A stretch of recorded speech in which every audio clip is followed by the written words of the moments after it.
So let's get kicked off straight away. We've had terrible events over the weekend, and I'm going to look our audience in the eye today and say that if you were involved in any of the violence over the weekend, then I'm afraid to say that you are effectively a useful idiot playing into the hands of the state. Let's just have a look at some of the things that went on. And this is from a mainstream source, but it's all over the internet. And of course, what's actually happening is violence, which has escalated in all sorts of ways, but particularly for people to be throwing rocks and bricks at the police, totally unacceptable. We had damage to a Muslim stall here. Later on, there's a clip where somebody's actually on the ground being beaten with sticks, cars set on fire. The violence, of course, flaring up at many places across the country. People were out protesting peacefully, but overall, of course, all of the protests were branded by the violence. And I'm going to make a very strong statement to say that that violence is going to allow Keir Starmer to introduce draconian close down on the country willy-nilly. He's got a free hand to do it because people went out there, broke the law, damaged property, injured other people. And it was all on the cry that we don't want the amount of migration or immigration that we've got. We want our country back. But this is very simplistic. And if people really want their country back, then they've actually got to understand what is going on in the country and why. The man on screen at the moment has got part of it. He's talking about millionaires pursuing their vanity projects. But in reality, something much darker and deeper is actually happening, not only in UK, but worldwide. So let's stick at why the violent protest fails. And I've just brought in a number of points here, but the weekend violence allows the government to focus on the violence and not the underlying issues. Peaceful protests on this scale would have forced the issue of migration to be addressed because the peaceful protests could have been increased in scale and therefore the pressure on the government increased to deal with the question of migration and immigration. The weekend violence allows the government to introduce yet more draconian controls, police controls, courts, and also the censorship of free speech. And if we just bring in a few more here, the violence turns people against each other rather than acting together to challenge the crimes of the state, which they're actually protesting about in the first place. The violence turns the police against the public and against any mention, any criticism of the issue of immigration and migration. So this is self-censorship as a result of the people who got involved in violence. The violence doesn't hurt the state. Keir Starmer, well away from it, protected by the security of the state. What the violence did is destroyed the lives and property of innocent, hard-working people. So the message from the UK column today is please pay attention to this news because we're in very difficult and dangerous times in UK. And if you think the solution is violence, then you need to think again. Ben, welcome to the news. You've got some good news, I think, from Ireland. Indeed, yes. Hello, everybody, and thank you for that, Brian. That was an excellent opening statement. And I would also like to thank Mike, who his opening statement on the news on Friday, because I think that he hit on some extraordinarily important issues, many of which you've just gone over again. So thank you both. There is some good and some bad. I'm not going to talk for too long about the situation that's unfolded over the weekend. The things I wanted to just draw your attention to were, first of all, in Northern Ireland, we've seen quite a remarkable development as a nation that has seen probably the most bloody and deeply entrenched sectarian violence seen anywhere on earth over the past few centuries, has seen two previously warring factions reunite on the streets. We've got the Republicans and the Unionists coming out and standing together and saying, we are united, we are Irish, we are going to push back against what the globalists are trying to do to our country. And we've got a short piece of video we're going to run now.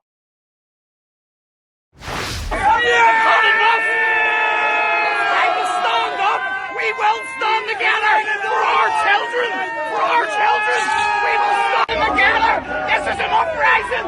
This is the uprising! We have had enough! We have had enough! This is an uprising! We have had enough! We will be controlled! This is an uprising! So that's an historical moment there, I think. That's just the start, but we'll see how that develops. And actually, that kind of unity and that focus on the authorities needs to be the approach taken, not just in Ireland, but everywhere else, I think. That's incredibly important. There are a lot of people online and elsewhere who are really trying to sow seeds of division. We've seen the likes of Lawrence Fox coming out in an incredibly irresponsible fashion, talking about the need to remove Islam from the United Kingdom. I mean, these statements are just designed to provoke. It's completely uncalled for, and potentially could be something that the police should be looking into, I think, with Fox, but then also on the other side of the debate as well, with this tweet from Nick Lowles that I saw pop up, where he's basically saying, falsely, it turns out, reporting that acid has been thrown out of a car window at a Muslim woman in Middlesbrough, which is really just an incitement to violence to the Muslim community. That turned out to be false. He hasn't taken it down. We have to stop this from either side deliberately trying to escalate this situation before it gets worse. Okay, thank you for that, Ben. Well, I'm going to bring our audience into the meat of what's happening and reasons for why. Let's just have a little look at this clip, more of the troubles, but then we have Yvette Cooper speaking to the country. They are scenes that are now happening daily in towns and cities across the country. In Liverpool, police officers coming under attack from a far-right mob. A number of officers injured as they dealt with what was described as serious disorder. Police in running battles with some of those in the city streets. They knew protests were planned, but images show the scale of the crowds. And this just a few miles from Southport, where the attack on children at a dance class seemingly lit the fuse. Similar scenes in Nottingham, bottles thrown as fighting broke out. And in Blackpool, where more fighting broke out in the crowd, their loyalties very clear.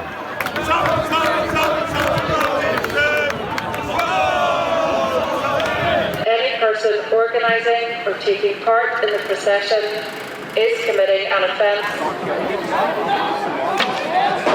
In Belfast too, a hotel housing migrants was the target, leading to clashes with police. More than 24 protests have taken place across the country. Last night it was Sutherland that saw the worst of the violence, its streets bearing the scars today, and prompting this warning that those responsible will face action. Well, the police need to lead operations in communities across the country where there has been both violent disorder and thuggery on the streets, which is completely unacceptable, completely damaging, and where the police need to know they have our full support, taking the strongest possible action, making sure that these criminals face the full force of the law.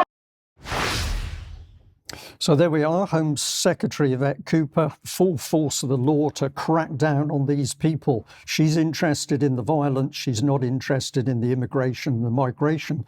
And let's have a listen to illustrious Prime Minister Keir Starmer. I utterly condemn the far-right thuggery we've seen this weekend. Be in no doubt, those that have participated in this violence will face the full force of the law.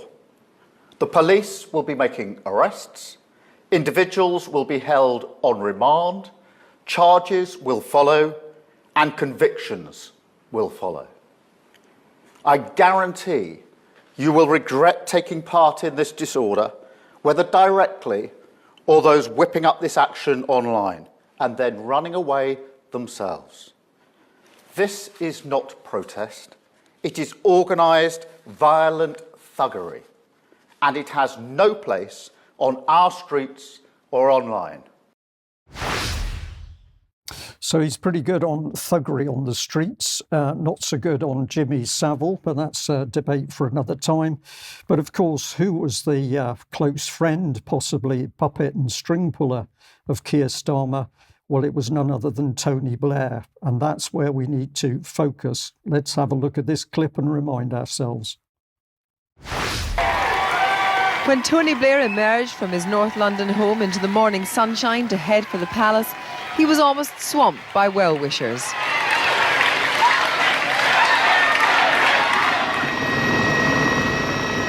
And among the many emotional moments of the morning came one from older Labour stalwarts.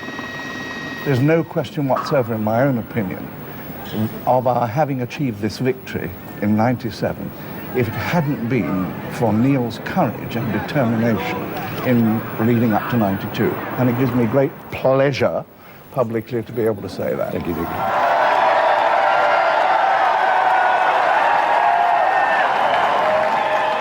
In a break with tradition signalling a determination to do things differently, the Blairs walked into Downing Street to be cheered by hundreds of party workers.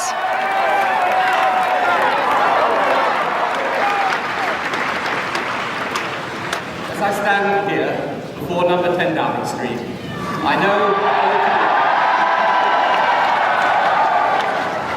the huge responsibility that is upon me and the great trust that the British people have placed in me.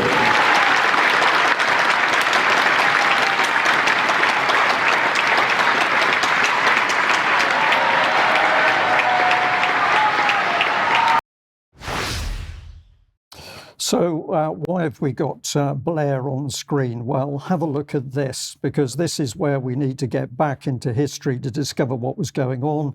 It's a report from the Migration Policy Institute, the immigration legacy of Tony Blair. And it says throughout this period, but particularly from 2001, Labour put migration at the centre of its energetic legislative programme. In the 10-year period under Blair's stewardship, Labour passed 4 migration-related parliamentary acts and a 5th parliamentary bill. This rate of lawmaking surpasses that of every other social policy area. So this is where the agenda for migration and immigration in this case, was generated. And of course, we're now suffering the effects. There was this interesting graph included in the article, and it was taking it back to immigration back to 1971. Initially, there was a net outflow, but we can then see in 1990 that it started to be a positive movement towards more immigration into the country. But even so, very low figures compared to the 600,000 today. So let's have a look at Yvette Cooper, Home Secretary, and how she reacted when she was challenged back in 2013 on the subject of immigration. Do you believe that immigration is too high? Well, we said that the pace of immigration was too fast, so it is right to bring the level down, and that's why we've actually supported some of the measures that the government has introduced.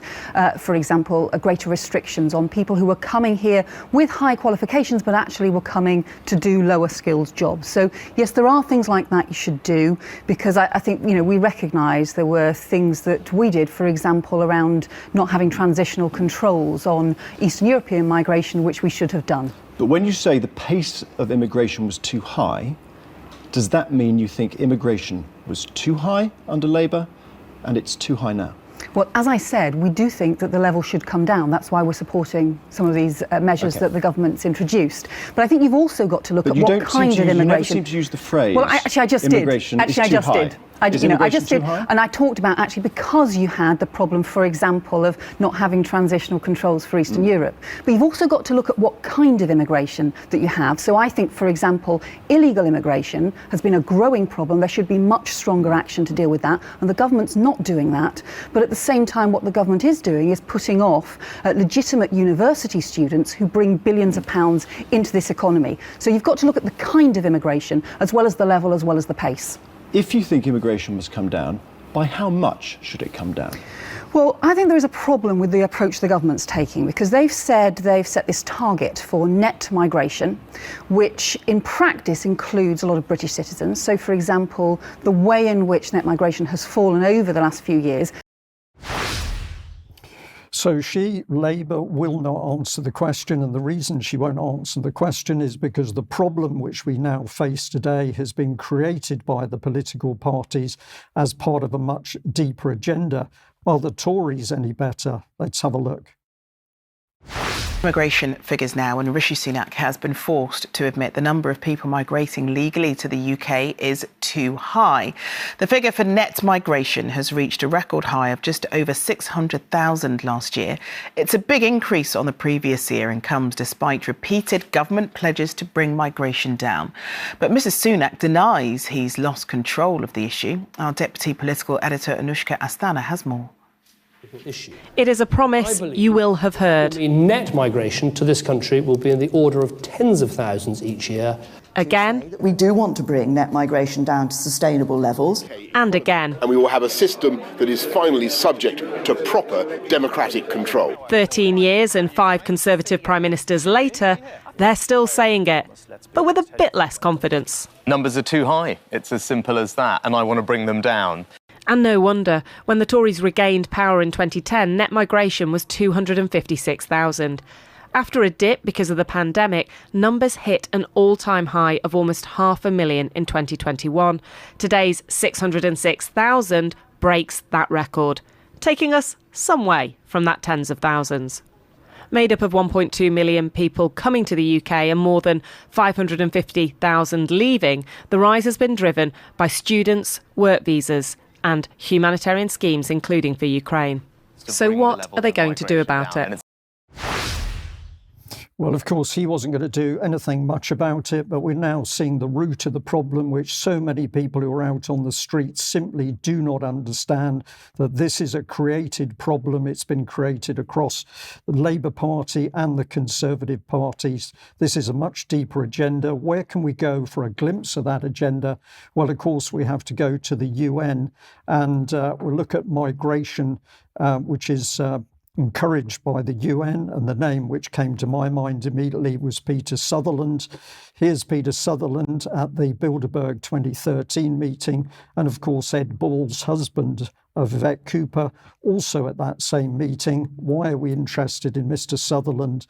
Because he said effectively the EU should be doing its best to encourage mass migration to undermine the homogeneity of European countries. This is a planned agenda, and the agenda is to destroy the United Kingdom as a nation state. Our target should not be the immigrants who have come in through the open door. We should be looking at the treasonous, in my opinion, politicians who've opened the door to this unsustainable mass migration.